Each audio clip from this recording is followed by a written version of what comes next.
Always wanted to do this walkout with the goalkeeper at Old Trafford. I have said that your position is the most difficult in English football, but you seem to have settled in really well. How are you finding it? Yeah, to be honest, it's been really good. I think I've done what I had to do, just like give the team confidence and be there as a leader behind. I haven't done too many crazy things, I think, but that's also being a goalkeeper, not being too high or too low, just always being there that the team can count on you. That's important, yeah. Are you quite composed off the pitch? Because you seem quite calm on it when you're playing. Yeah, I think that's one of the qualities I have as well off the pitch, yeah, that I try to bring on the pitch as well. But when the time needs to be, sometimes you have to be also like harsh and be a leader. And I think that's also the thing, when to not and when to do it is also important, yeah. What's the big difference that you've seen so far in the Premier League versus obviously where you played before? A lot of things, to be honest. I think the clear thing is the quality of everything. Everything is bigger, everyone's faster, everyone's stronger. But I think the most important and difficult one for me, especially as a goalkeeper, is the set pieces. I think that's unique to England. In what way? Just physicality, that they try to block you and that they make it as difficult as they can on you.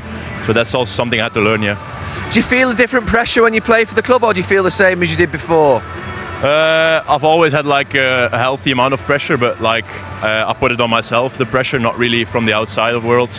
So I try to be like as calm as possible, so it's been all right, to be honest, yeah. Will you have to talk a little bit more tonight to your back three? Obviously Matas de Ligt is not playing.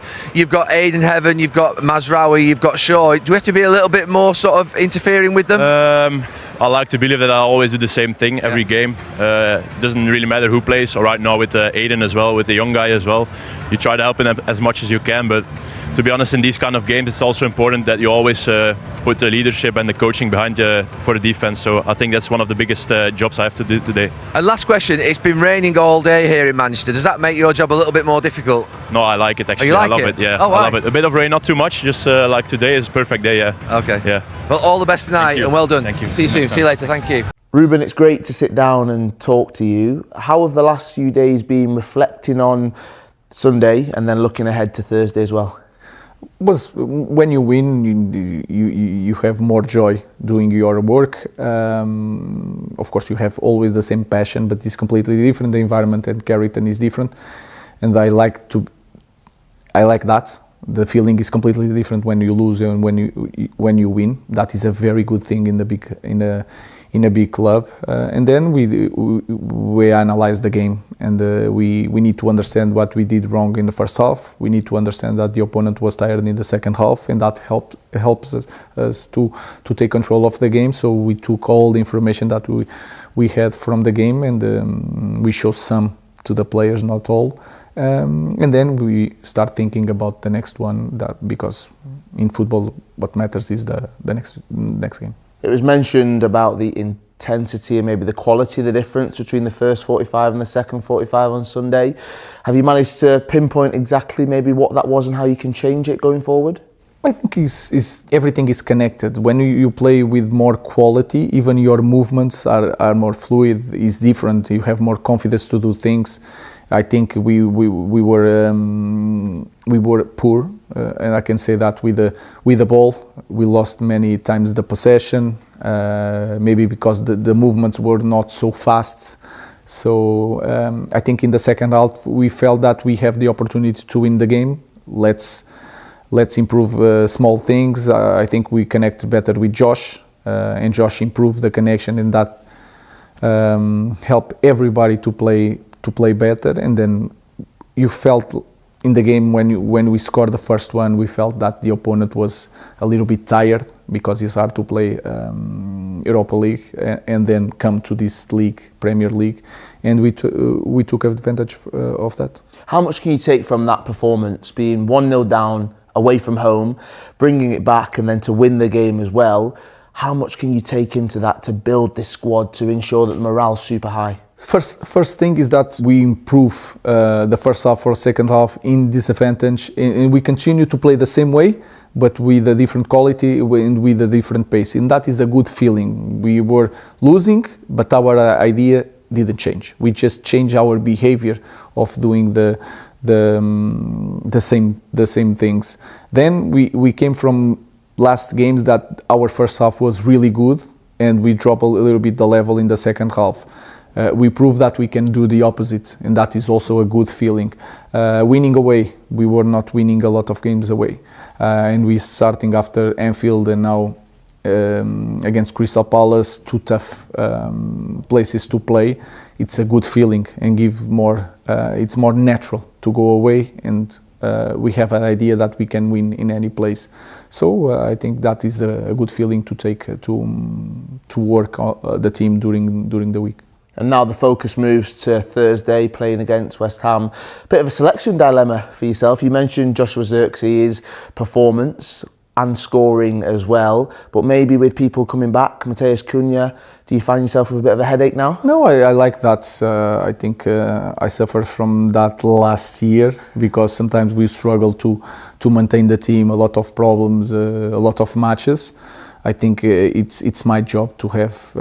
You should have more headaches about that. So that is a normal thing in our club. We need more options. Sometimes you are not winning the games with the starting 11. You need to have options to change the dynamics of the game. So I think is one more option, and then we'll see. They with bigger weeks, they will fight during the week, and then I will see if they are the best ones to start the next one. I guess that's one of the tasks now as a head coach or manager. It's not just about the 90 minutes. It's actually about keeping players happy off the pitch as well.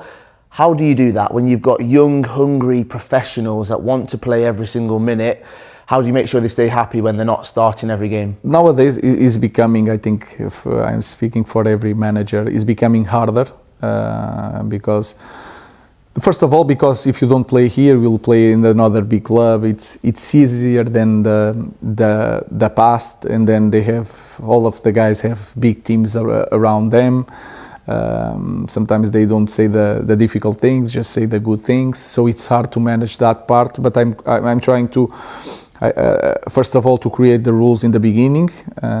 In the beginning of the season, everyone say yes to everything. So you are locking the players to this idea, and I'm really clear, and I try to be really honest.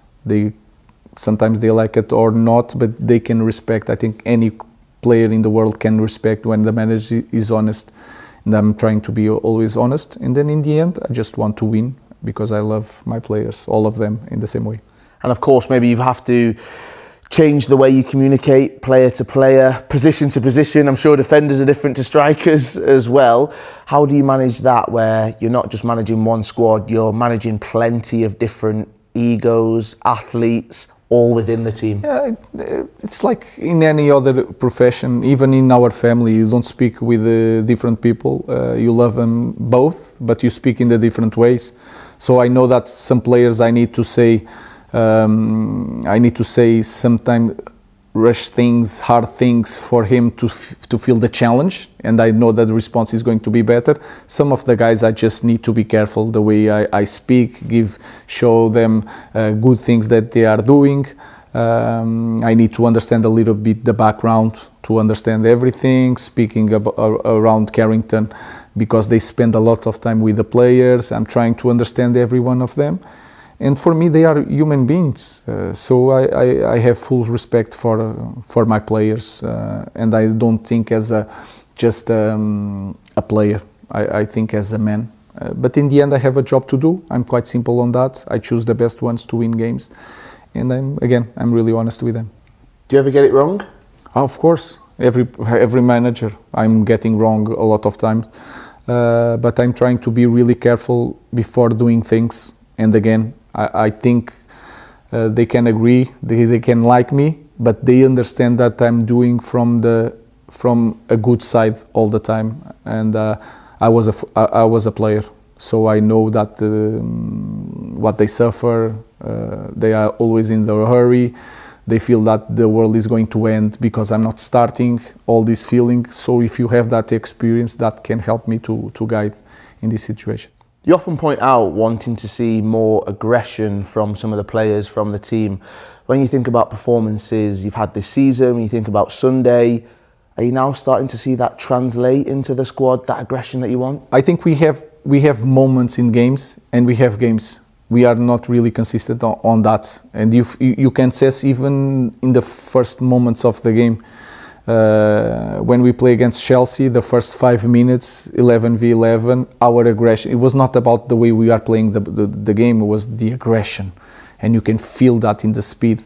So we have some moments during this season, but we are not consistent in that.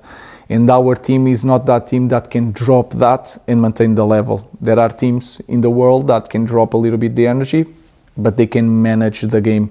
We have to be in full power to be competitive. And this same fixture last season, it was a 2-0 loss. 7 months later, what is different about this squad in terms of mindset coming into this game? I think we need to think as in the past, so to have that urgency to win the games, that is really important. But we are more confident because we prove that we can win any game. We are being a little bit more consistent. We are winning more games. And we are playing better at home. When we are last year, I felt that everyone on our stadium was always afraid of something. Now is a different feeling. Now they know that we are going for it. We are going to try to win the game with quality if it's possible. So we are a different team nowadays. And for yourself, can you believe it's been over a year in charge? Yeah, was a tough year. Again, I learned a lot. I'm changing a lot of things because I'm learning, and sometimes it's really tough. But my feeling is that I needed that change, that step up in the opposition, in the pressure, all these things. I needed that, but I'm still suffering like my players around that. Because I want to win every game, like I did in the past. You mentioned intensity on Sunday, the intensity of the role. Will you ever get used to that? Will it ever be easy managing Manchester United? No, I think I think it will be easier when I feel that we are always there. I don't know if we are going to win, but my confidence, I can read the team already during the week. I have the feeling. But it's not in that point that I can enjoy my life with all the concerns, all the pressure. But I know that my team is going to behave like in a certain way on the weekend, and we are not in that moment. We are not that team yet. So when we reach that point, I think I will enjoy every detail of the game. Pleasure to speak to you. Good luck for the next game and good luck for the season. Thank you very much. Thank you. Cheers. Thank you. Hi Ruben. Luke Shaw obviously made his 300th appearance at the weekend, which it's obviously taken its time. He's had a lot of issues at the club over the years, but he's starting every Premier League game this season. What's been the key to that fitness? Has it just been the sparseness of the schedule, or have you taken specific measures to try and protect him? We took special consideration in the beginning. When we are building the player, we have to be careful. Trying to control really the load, not putting so many minutes. Even the position is completely different. If you change the position, you know that the demands of that different position is going to struggle. He adapts really well to that position because sometimes he's playing with the ball like a fullback, but he's defending more deeper. He's really smart. For me, I said already, I think he's a world-class player. Of course, he needs more continuity, like he's showing this season. We are playing just one game per week. That helps a lot.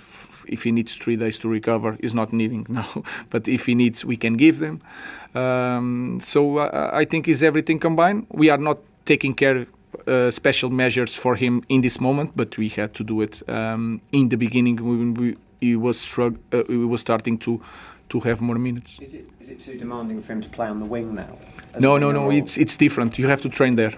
So you need to, before you think to put a different player in that position, you need to train there, or he needs to do some minutes and then he needs to come off or return to a different position, but he's ready to, if we need, and maybe we are going to need in this system, he can play there. Manchester United manager Ruben Amorim used his latest press conference to deliver important updates before their crucial match against West Ham. The biggest headline was the return of Matheus Cunha, who has come back to training after recovering from injury. Amorim suggested that Cunha could be available for selection, offering United a much-needed attacking boost heading into a tough fixture. However, the good news was balanced with uncertainty. Amorim confirmed that there are still 2 players who remain doubtful for the game, and he refused to reveal their names. He explained that keeping this information private is part of his tactical approach, and he plans to make a late decision based on their fitness. Long-term absentees, including Benjamin Sesko and Harry Maguire, are still unavailable and will require more time before returning to action.